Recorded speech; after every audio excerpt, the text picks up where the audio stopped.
la symphonie inachevée. Un président de société reçoit en cadeau un billet d'entrée pour une représentation de la symphonie inachevée de Schubert, donnée dans le cadre du Festival de musique de la Bourgade, où se trouve la principale usine du groupe. N'ayant pas envie d'aller en province, la veille d'un week-end, et aucun membre de la direction ne souhaitant s'y rendre, il se souvient que le chef du service d'organisation effectue une mission dans l'usine toute cette semaine-là. Il lui demande de l'y représenter. Le lundi suivant, le président reçoit le rapport suivant.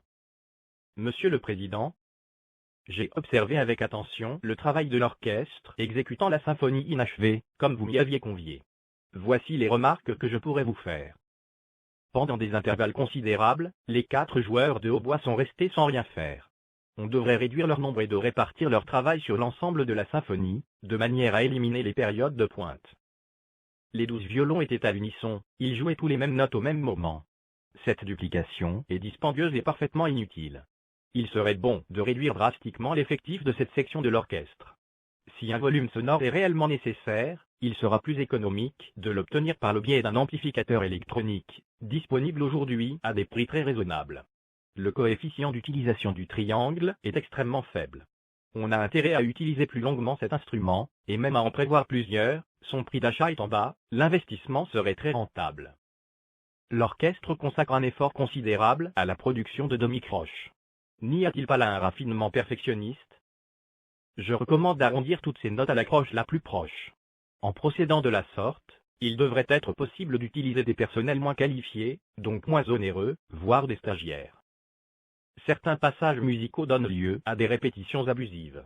Est-il utile de faire répéter par les corps le passage déjà exécuté par les cordes?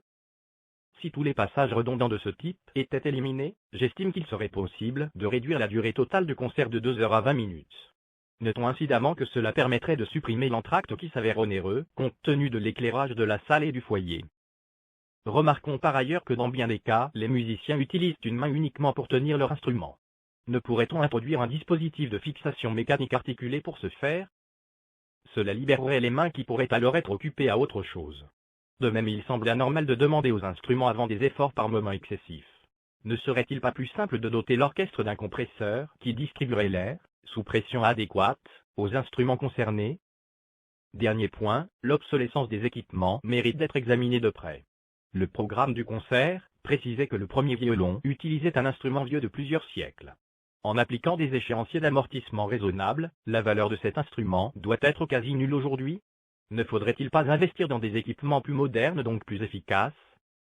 Nous pouvons conclure, Monsieur le Président, que si Schubert avait prêté attention à ces remarques, il aurait probablement été en mesure d'achever sa symphonie.